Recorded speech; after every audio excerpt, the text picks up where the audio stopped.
और हम यहाँ काल के लोक में घने दुखी हो रहे हैं।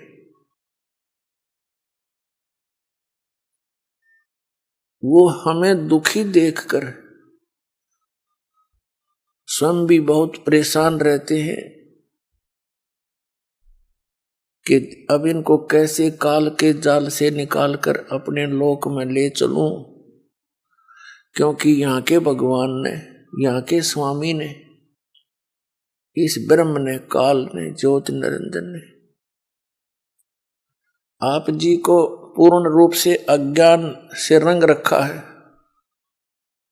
आपको ना भगवान का पता, ना अध्यात्म ज्ञान का पता,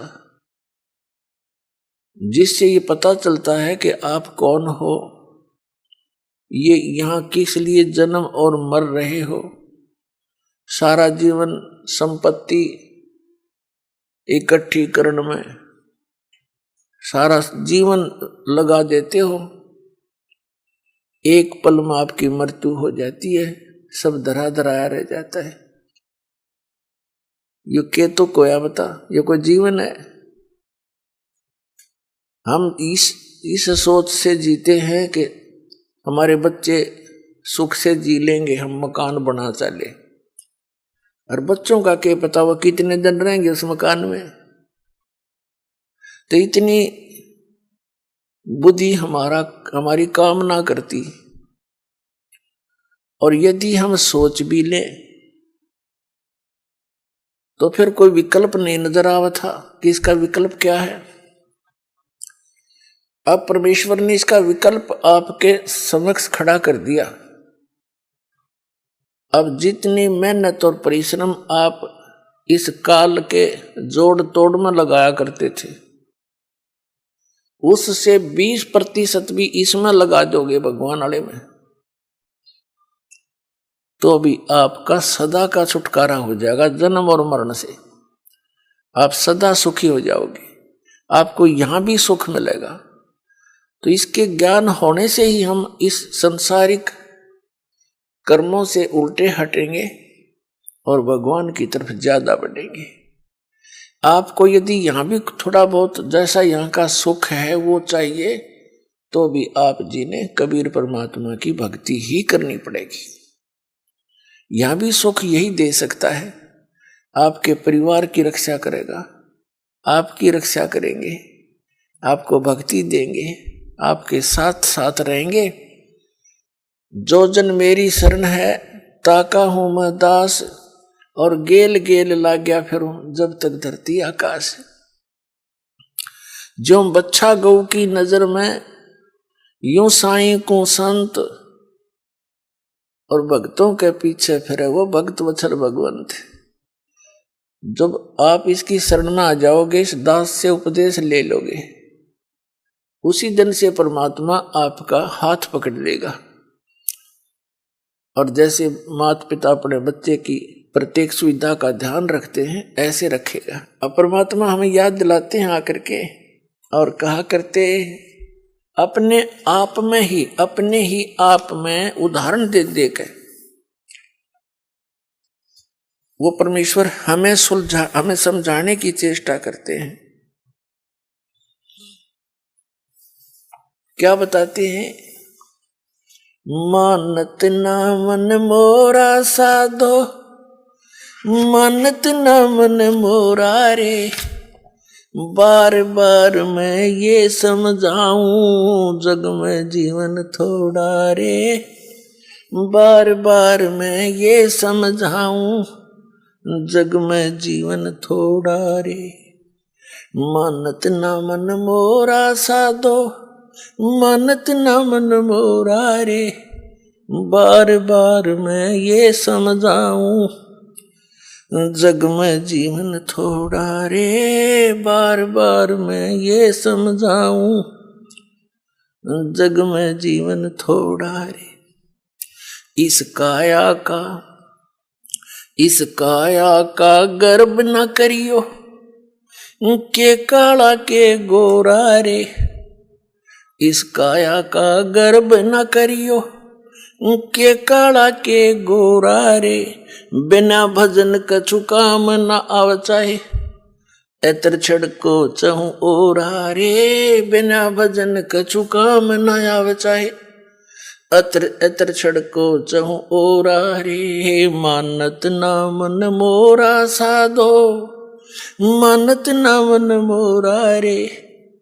बार बार मैं ये समझाऊं, जग में जीवन थोड़ा रे, बार बार मैं ये समझाऊं, जग में जीवन थोड़ा रे। इस माया का गर्भ न करियो, के हाथी के घोड़ा रे। इस माया का गर्भ न करियो, के हाथी के घोड़ा रे। जोड़ जोड़ धन बहुत बटोड़ा, लाखों और करोड़ा रे। जोड़ जोड़ धन बहुत बटोरा, लाखों और करोड़ा रे। मानत ना मन मोरा साधो, मानत ना मन मोरा रे। बार बार मैं ये समझाऊं, जग में जीवन थोड़ा रे। बार बार मैं ये समझाऊं, जग में जीवन थोड़ा रे। दुविधा दुर्मति चतुराई में, जन्म गया नर तोरा रे। दुविधा दुर्मति चतुराई में, जन्म गया मन तोरा रे। अब भी आने में लो सत्संग में, करो गुरु ज्ञान पे गोरा रे। अब भी आने में लो सत्संग में, करो गुरु ज्ञान पे गोरा रे। मानत ना मन मोरा साधो, मानत न मन मोरा रे। बार बार मैं ये समझाऊं, जग में जीवन थोड़ा रे। बार बार मैं ये समझाऊं, जग में जीवन थोड़ा रे। शरण पड़े को गुरु संभाले, जाने का बालक बोला रे। शरण पड़े को गुरु संभाले, जाने का बालक बोला रे। कह कबीर तुम चरण चित राखो, जो सुई में डोरा रे। कह कबीर तुम चरण चित राखो, जो सुई में डोरा रे। मानत ना मन मोरा, मानत ना मन मोरा रे। बार बार मैं ये समझाऊं, जग में जीवन थोड़ा रे। बार बार मैं ये समझाऊं, जग में जीवन थोड़ा रे। शरण पड़े को गुरु संभाले, जाने का बालक भोला रे। शरण पड़े को गुरु संभाले, जाने का बालक भोला रे। कह कबीर तुम चरण चित राखो, जो सुई में डोरा रे। कह कबीर तुम चरण चित राखो, जो सुई में डोरा रे। मानत ना मन मोरा, मानत ना मन मोरा रे। बार बार मैं ये समझाऊं, जग में जीवन थोड़ा रे। बार बार मैं ये समझाऊं, जग में जीवन थोड़ा रे। अपनात्माओं, परमात्मा कबीर जी आपके लिए भटक रहे हैं, क्योंकि आप जी को तो नशा करा दिया इस काल ने, भांग पिला दिया झूठे रंग की, या झूठे सुख की भांग पिला दी। और आप इसमें इतने मदहोश हो गए, राम भूल गए, अपना गांव भूल गए, कहां से तुम आए थे। और इसी व्यवस्था में ये जीवन है यहाँ पर जीव का। किसी का बेटा मर गया, किसी की बेटी मर गई, कोई डाका मार गया, कोई चोरी कर रहा है, किसी की टांग कट गई, कोई लट्ठम लट्ठा, कोई मुकदमेबाजी। कोई प्राणी चैन से नहीं है। यहाँ एक रंग से लेकर राजा तक भी जीव को सुख नहीं है। फिर क्या जीवन है ये? लेकिन ये आपकी पुनिशमेंट प्लेस है, यो आपकी सजा का स्थान है ये। और इसको आपने यहाँ फाइनल मान लिया, तो जब तक इस जेल से निकलने का कोई साधन नहीं प्राप्त था तब तक तो व्यवस्था थी, अपनी मजबूरी थी। अब इस कैद से निकलने का अब ये तरीका बता दिया भगवान ने। इस परमेश्वर कबीर जी की शरण में आओ, दास के माध्यम से दीक्षा लो और फिर परमात्मा आपका साथी होगा। कहते हैं कर ले गुरु वकील मुकदमा भारी है, कर लो गुरु वकील मुकदमा भारी है। तो इब गुरु आपका वकील बनेगा इस जेल से आपकी मुक्त कराने के लिए। और वो धर्मराज के दरबार में यानी यहाँ के न्यायाधीश के दरबार में जाकर आपकी वहां पर वकालत करेगा। उस धर्मराज को वो सारे विधान दिखावेगा कि ये है आपका विधान। श्रीमद् भगवत गीता अध्याय नंबर 18 के श्लोक नंबर 66 में कहा कि सर्वधर्मान प्रीतज माम एकम शरणम वर्ज अहम तवा सर्व पापेभ्यो मोक्षामि मा शुच। इस दास के रूप में परमात्मा वहां खड़े मिलेंगे आपको तिरकुटी के ऊपर, और वहां से फिर आपको साथ लेकर जाएंगे उस धर्मराज के दरबार में, न्यायाधीश के चीफ जस्टिस के दरबार में। और वहां कहेंगे ये देखो आपका विधान है कि सर्वधर्मान प्रीतज माम, आपका भगवान कह रहा है, आपका राजा कह रहा है, मेरे सतर की सब पूजाएं मुझे छोड़ दे और फिर उसकी शरण में जा। आप इसका अकाउंट लो, आपके सतर की जो साधना इसने की है उसको जमा करो, इसको बरी करो। जैसे परमात्मा के पाने का यानी इस जेल से छूटने का ये एक साधन है, एक तरीका है, एक प्रोसीजर है। ये प्रथम मंत्र आपको प्राप्त हो तब आपको यहां तक बरी कराएगा परमात्मा, आपके साथ चलेगा वैसे तो यहीं से, लेकिन जब आप मूल कमल में पहुंचोगे आपका जाप होगा।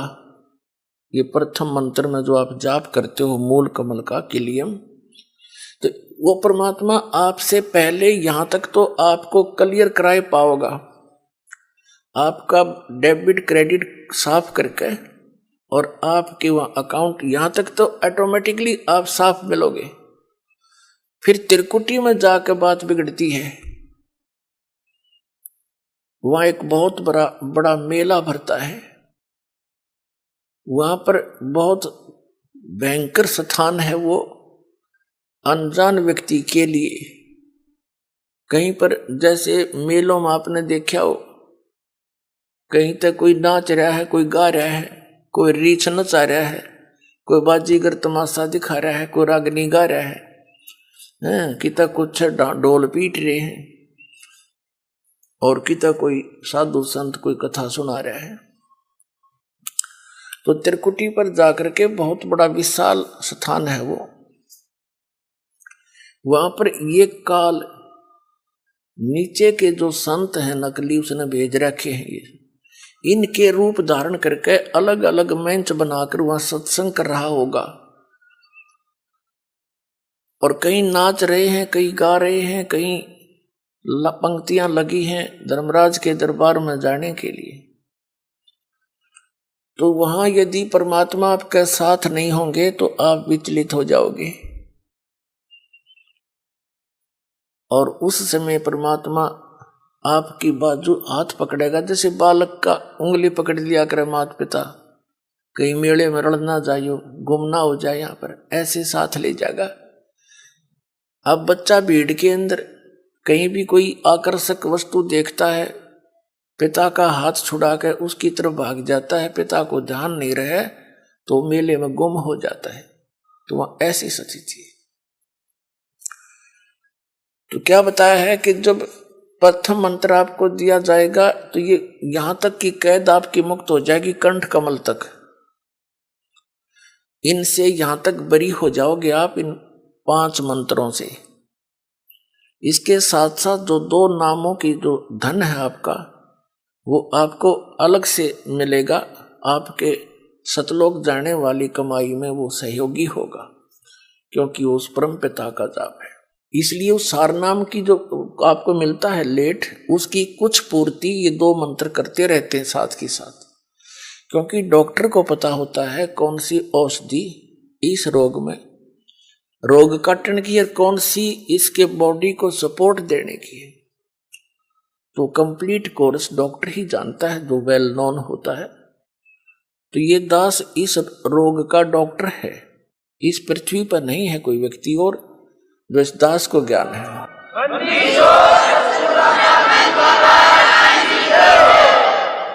जब आप त्रिकुटी पर पहुंचोगे तो वहां आपको इस दास के रूप में परमात्मा मिलेंगे। तो उस जैसे हमने सबसे पहले पति भर्ता पद पर आना पड़ेगा, वैसे तो इस ज्ञान के आधार से दास ऐसा आपको दृढ़ कर देगा, दूसरे संतों की आपने बात भी नहीं सुहावेगी, क्योंकि उनके पास अध्यात्म ज्ञान नहीं है, अटपट है। तो उस त्रिकुटी के उस मेले में वह कई सत्संग भी कर रहे होंगे, आप उधर देखो भी कोई ना कि ये तो बांडे हैं नींद में, जिनका पास कुछ नहीं है। ऐसी भावना जैसी आपकी यहाँ भावना है, जैसे विचार है, तो वहां ऐसा ही होगा जैसे स्वप्न में जैसे विचार हैं, जैसे आपकी क्रियाएं हैं, तो स्वप्न में भी वही कई बार क्रियावान हो जाती है, ऐसा वहां रहेगा। तो जैसे आप जी ने दास दिखाई देगा, आप दौड़े दौड़े जाओगे, गुरु जी वो खड़े चलो चलो, सारे और भी भाई बहन जो साथ होंगे सबको कहो कि चलो वो खड़े गुरु जी सामने, वहां देखो। जैसे अब आपका भाव बना है, वैसे तो स्वभाव है साथ श्रद्धालु का। ये नकली गुरु भी दिखाई देते हैं, उनके ऊपर भी ऐसे झूम जाते। एक हीरो हीरोइन दिख जाती है तो वहां भी झूम जाते। ये तो स्वभाव है इस मन का, इस जीव का। लेकिन अब इस स्वभाव को हमने सदुपयोग करना है, ठीक ठिकाने करना है इस भाव को। गलत ठिकाने से हम यही फंसे रह जाते। तो फिर परमात्मा आपको इस 2 अक्षर के मंत्र का अकाउंट कराओगा वहां वकील बनके। और इनके जैसे दास आपको यहां दिखाता है ना, इसमें ये लिखा, इसमें ये लिखा, इसमें ये लिखा, तो कानून की किताब है ये यहाँ ये परमात्मा की। तो ये दास के रूप में भगवान उस न्यायाधीश को दिखाएगा, देखो आपका विधान है, सर्वधर्मान परित्यज माम एकम शरणम व्रज। और आपका मंत्र है आपके यहाँ के भगवान का 8वें अध्याय के 13वें श्लोक में गीता जी में, ओम इति एकाक्षरम ब्रह्म व्यवहार माम अनुसमरण यह प्रियाति तन देव सयाति परमाम गति। ओम से मिलने वाली जो साधना है आपके ब्रह्म की, ये ओम मंत्र है। ये इसने जाप किया है, इसकी मजदूरी है, ये अपना इसका नोट करो। फिर ये 500 यज्ञ जो आप यहां करते हैं, इन 500 यज्ञ का अकाउंट भी इसी को देना होगा। वो सारे के सारे तैयार करके कागज तैयार रखेगा भगवान, उसके दरबार में जमा करा देगा। फिर कहेगा कि ये ओम नाम का जाप आपकी कमाई है, रुको, बाकी इसका अकाउंट क्लियर करो। 2 मिनट में साफ मिलेगा आपका, क्योंकि गुरु आपको यहां से लेकर और सतलोक तक आपके साथ रहेगा, यानी परमात्मा रहेगा इस दास के रूप में। तो इसलिए आपके विषय में बताया है।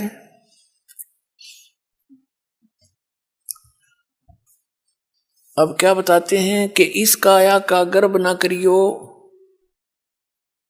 के काला के गोरा रे, और बिना भजन कुछ काम नहीं आवचे, इसके अतर छड़को चारों ओर आ रे। यह तो माटी है, और इससे ये जीव निकलने के बाद इसको 2 दिन रख कर दिखा दो घर में, इसमें कीड़े चल पड़े। ऐसा बेकार शरीर है ये। कबीर साहब कहते हैं, गर्भ ना करे रे गंवारा, यो जोबन और तेरा धन, ये जवानी और ये धन, ये तो मेहमान है दिन चारा। फिर बताते हैं पशु के चाम की त जूते बन जा, नौबत और नगाड़ा, और नरदे ही कुछ काम ना आवे, जड़बुझ हो जा छारा, यानी राख